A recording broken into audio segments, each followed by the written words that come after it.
Hello students, online classes के इस सफ़र में हमने आपको विभिन्न प्रकार की बातों का ज्ञान कराया। हमने कई लेसनों की चर्चा की। इस ऑनलाइन सफ़र में हमने हमारा लगभग 80% पाठ्यक्रम हम पूरा कर चुके हैं इन कई महीनों में। लेकिन आज एक विशेष वीडियो जो बहुत आवश्यक है आपके लिए, आगामी सत्र यानी 2021 में जब एग्ज़ाम होगी आपकी, तो उसमें क्या पाठ्यक्रम रहेगा या वर्तमान में माध्यमिक शिक्षा बोर्ड राजस्थान के द्वारा पाठ्यक्रम में जो संशोधन किया है वो क्या संशोधन किया गया और आपको अपनी परीक्षा के लिए किन टॉपिकों तथा किन लेसनों का अध्ययन करना होगा, आज इस वीडियो के माध्यम से यही जानकारी आपको प्रदान की जाएगी।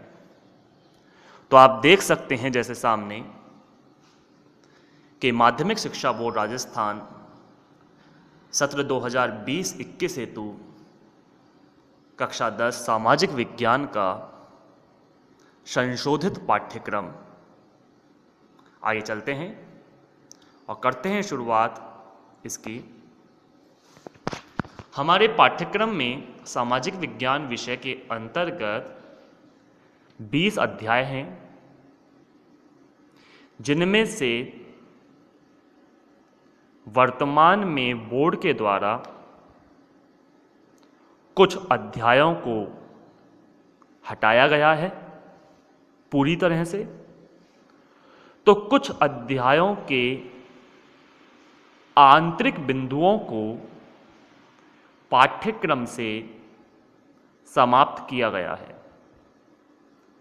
जैसे आप देख सकते हैं, हमारा अध्याय 1 जो इतिहास से संबंधित है, ना सिर्फ अध्याय 1 अपितु अध्याय 1 से 4 ये इतिहास से संबंधित थे, जिसमें पहला अध्याय स्वर्णिम भारत प्रारंभ से 1206 ईस्वी तक आता है। इस अध्याय के अंतर्गत कई वंश शामिल थे पिछले पाठ्यक्रम में, लेकिन वर्तमान में संशोधित पाठ्यक्रम में सिर्फ 3 राजवंशों का उल्लेख किया गया है, और वो 3 राज्यवंश मौर्य वंश, गुप्त वंश और वर्धन वंश को शामिल किया गया है। अन्यथा प्रारंभ में आप सामने देख सकते हैं जो हटाए गए टॉपिक हैं, महाजनपद काल, राजस्थान के जनपद, इसके अलावा शुंग वंश, सातवाहन वंश, पाल वंश, राष्ट्रकूट, गुर्जर, चोल, पल्लव, शक, हूण, कुषाण, ऐसी विभिन्न प्रकार के टॉपिक हुआ करते थे जो अब वर्तमान में पाठ्यक्रम से समाप्त कर दिए गए हैं। तो ऐसी स्थिति में हमारा यह अध्याय पाठ नंबर 1 काफ़ी शॉर्ट हो जाता है और हमें सिर्फ 3 टॉपिक पढ़ने को मिलते हैं, मौर्य, गुप्त और वंश, जिसमें मौर्य वंश के अंतर्गत हम चंद्रगुप्त मौर्य, बिंदुसार, अशोक के बारे में जानेंगे। तो गुप्त वंश के अंतर्गत हम कुमारगुप्त, समुद्रगुप्त, ऐसे कई गुप्त राजाओं की जानकारी प्राप्त की जाएगी। वहीं वर्धन वंश में हर्षवर्धन के साम्राज्य का जिक्र होगा।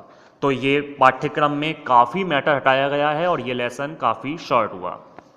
इसके बाद सेकंड लेसन के अंतर्गत हमारे जहाँ फर्स्ट लेसन में जिस तरह से काफ़ी मैटर को हटाया गया है, सेकंड लेसन में से बहुत कम मैटर हटा है। सेकंड लेसन लगभग पूरा ज्यों का त्यों रखा गया है। तमाम वंशों को आप देख सकते हैं, पूरा सल्तनत काल जिसमें कुतुबुद्दीन ऐबक, रजिया सुल्तान, इल्तुतमिश आदि आएंगे, खिलजी, तुगलक, सैयद, लोदी वंश के बाद पूरा मुगल काल, जिसमें से सिर्फ बाबर जो शुरुआत में आता है उसको हटाया गया, अन्यथा हुमायूं, अकबर, जहांगीर, शाहजहां, औरंगजेब, ये सभी रखे गए। साथ ही राजस्थान के संदर्भ में राव शेखा, महाराणा प्रताप, राव चंद्रसेन, हमीर, जयसिंह, अमर सिंह राठौर आदि तमाम राजाओं का यहाँ जिक्र रखा गया। साथ ही मराठों को भी शामिल किया गया है, शिवाजी और वीर तानाजी राव मालुसरे। इस लेसन में से जो हटाया गया है वो बेहद ही संक्षिप्त टॉपिक, सिर्फ विजयनगर और बहमनी साम्राज्य जो बेहद संक्षिप्त था पहले भी, और सिख धर्म के बारे में जिसमें तमाम सिख गुरुओं की चर्चाएं की गई थीं, गुरु गोविंद सिंह, हरगोविंद सिंह, गुरु रामदास, अमरदास, ऐसे तमाम गुरु थे जिनका जिक्र था, लेकिन अब इसे सिलेबस से हटा दिया गया है। लेकिन फिर भी देखा जाए तो हम यूँ कह सकते हैं कि पार्ट नंबर 2 में से बहुत ही संक्षिप्त मैटर को हटाया गया, अन्यथा पार्ट नंबर 2 आपके लिए जैसा था वैसा ही मिलेगा। अध्याय नंबर 3 के अंतर्गत भी काफ़ी मैटर हटाया गया है, लेकिन सामने जो देख सकते हैं आप विभिन्न टॉपिक सन 1757 से यानी प्लासी के युद्ध से 1857 तक के संघर्ष की जानकारी दी गई है। तमाम जनजातीय आंदोलन मिलेंगे आपको, विभिन्न राजनीतिक आंदोलनों के साथ साथ सविनय अवज्ञा आंदोलन, असहयोग आंदोलन, रॉलेट एक्ट, जलियांवाला बाग हत्याकांड, ऐसे तमाम बिंदुओं की हम चर्चा करेंगे।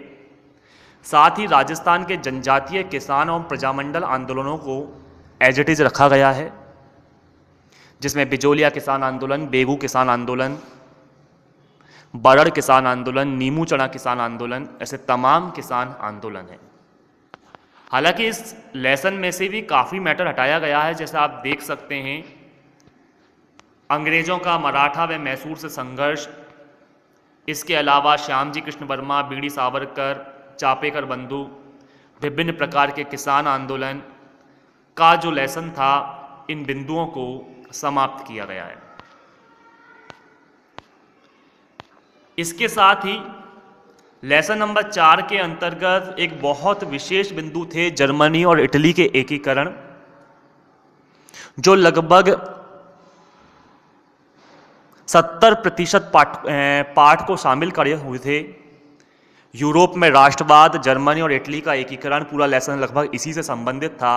उन सब बातों को हटाकर सिर्फ एक संक्षिप्त टॉपिक रखा है, औद्योगिक क्रांति, विश्व के इतिहास से संबंधित है, और इसे जो अंक प्रदान किए हैं बोर्ड के द्वारा वो 2 अंक प्रदान किए हैं, अर्थात यहाँ से जो प्रश्न आएगा वो 2 अंक का आएगा।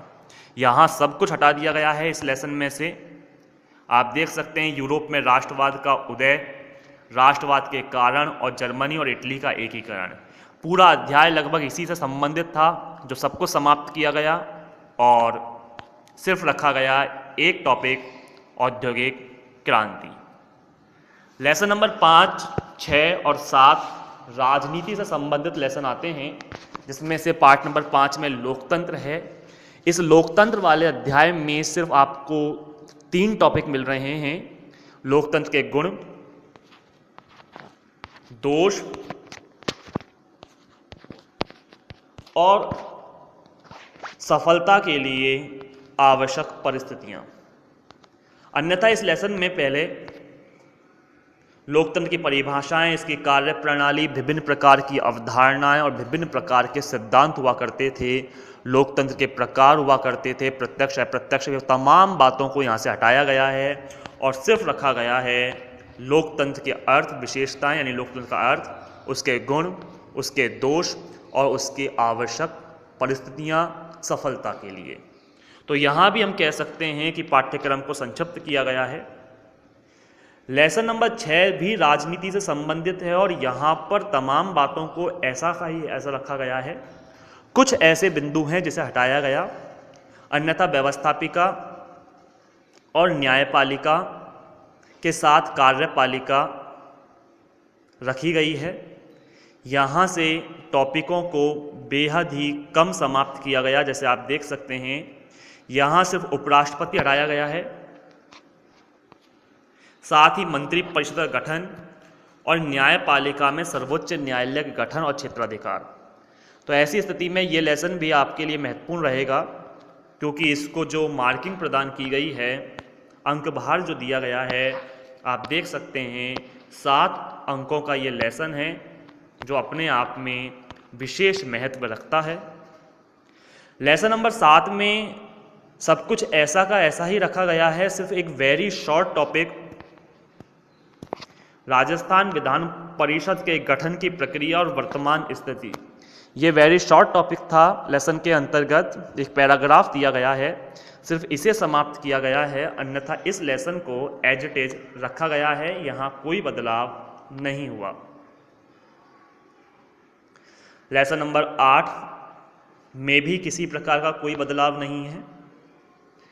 लेसन नंबर 9 के अंतर्गत खाद्यान्न फसलों को शामिल किया गया है, जिसमें गेहूं, चावल, मक्का आदि शामिल होंगे।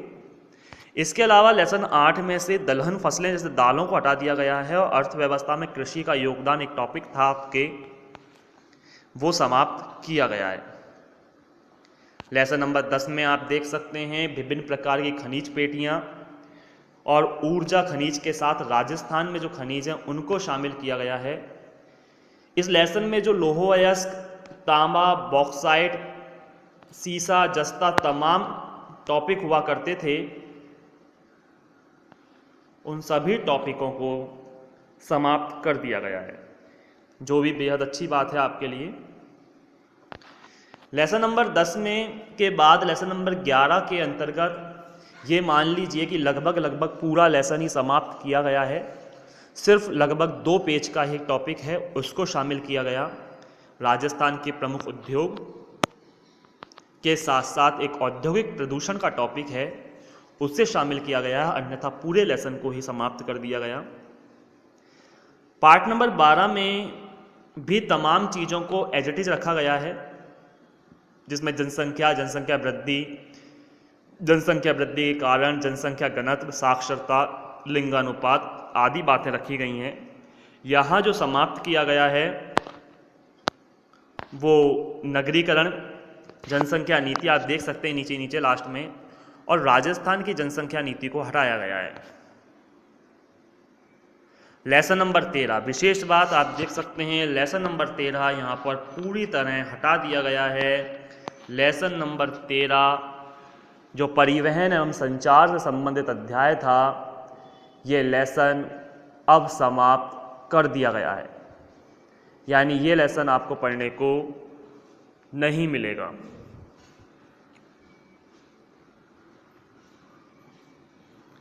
इसके अलावा अगर हम देखें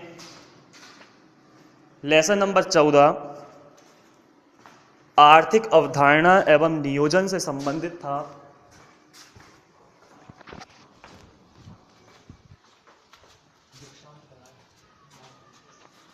आर्थिक अवधारणा एवं नियोजन से संबंधित था। इसमें कई बातों को समाप्त करके सिर्फ हमारे लिए 2 टॉपिक रखे गए हैं, एक आर्थिक विकास एवं भारत में आर्थिक नियोजन। अन्यथा इस लेसन में से अर्थव्यवस्था के क्षेत्रक, राष्ट्रीय आय का परिचय और आर्थिक वृद्धि जैसे टॉपिकों को समाप्त किया गया। अब यहाँ थोड़ा सा कुछ कन्फ्यूजन आता है, क्योंकि जो टॉपिक हटाए गए हैं उनका जिक्र है, जो टॉपिक शामिल हैं उनका जिक्र है, लेकिन इनके अलावा भी किताब में कुछ टॉपिक्स दिए गए हैं जहां इनका कोई जिक्र नहीं किया गया है। अब वो हटाए गए हैं या शामिल किए गए हैं, यहाँ कुछ कन्फ्यूजन बरकरार रहता है। लेकिन फिर भी चर्चाएं हम ये देखेंगे कि जो हटाए गए हैं सिर्फ उनको छोड़ें, बाकी के जिनका कोई जिक्र नहीं है उनका अध्ययन हमें करना चाहिए। लेसन नंबर 15 में से काफ़ी बातों को हटाने के बाद, जैसे आर्थिक सुधार, स्वदेशी की अवधारणा और कौशल विकास, ये टॉपिक रखे गए हैं। इसके अलावा जो भारतीय अर्थव्यवस्था के रूप में विकसित अर्थव्यवस्था और विकासशील जो अर्थव्यवस्था थी का एक टॉपिक था, उसे समाप्त कर दिया गया है। इसके अलावा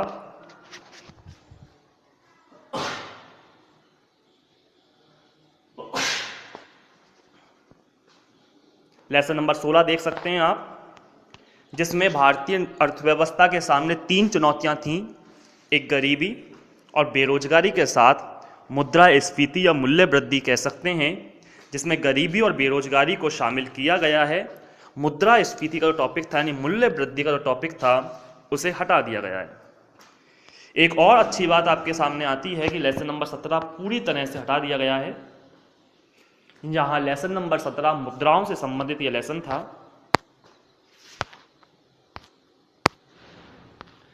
यहाँ अर्थव्यवस्था में मुद्रा से संबंधित बचत, साख, बैंक, चिटफंड कंपनियां, स्वयं सहायता समूह, ऐसी तमाम चीज़ें थीं जिन्हें पूरी तरह से हटा दिया गया है।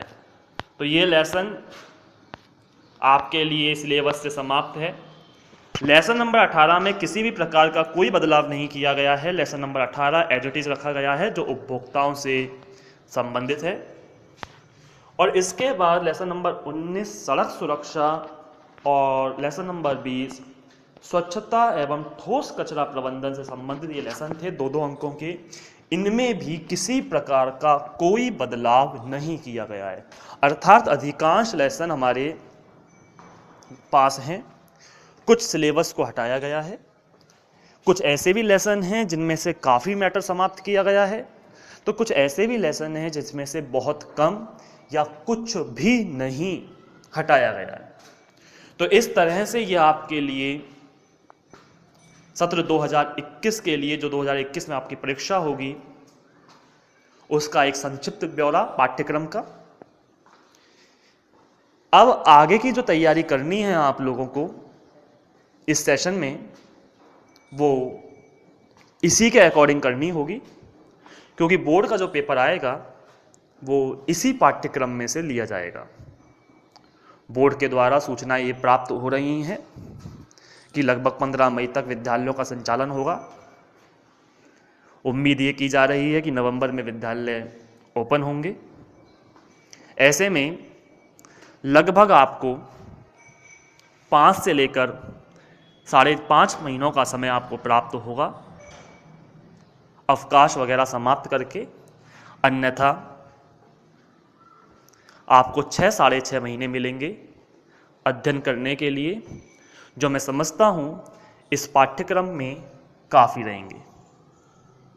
आपके बेहतर और उज्जवल सफलता की कामना के साथ आज का ये वीडियो मैं समाप्त करता हूँ। धन्यवाद।